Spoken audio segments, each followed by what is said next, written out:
네, 지난해 우리나라 출산율은 여러 차례 전해드렸지만 0.78명으로 역대 가장 낮은 수준입니다.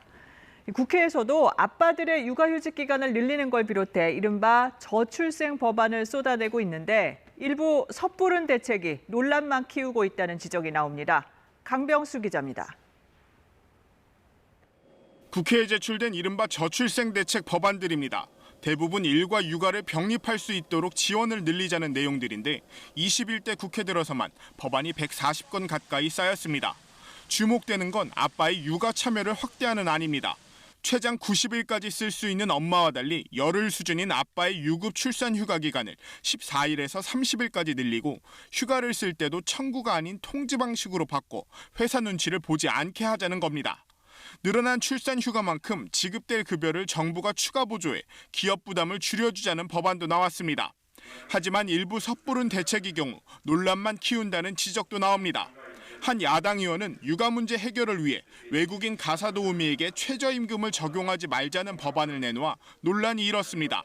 이 법안이 실현된다면 싱가포르와 같이 월 100만 원 수준의 외국인 가사 도우미의 사용이 가능해집니다.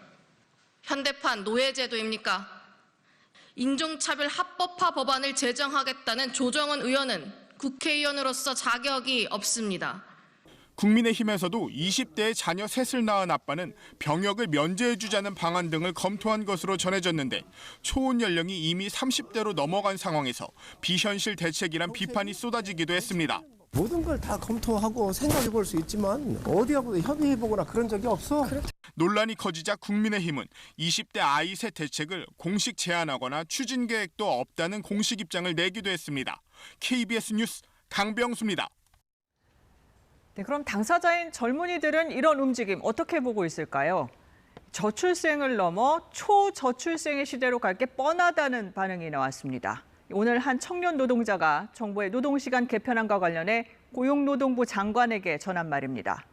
몰아서 일하고 또 몰아서 쉴 수 있다곤 하지만 아이 키우는 일은 몰아서 할 수 없는 만큼 정부안을 고쳐달라는 뜻일 겁니다. 저출생을 해결하려면 노동과 휴식의 균형도 고민해달라는 가장 평범한 청년의 요구였습니다.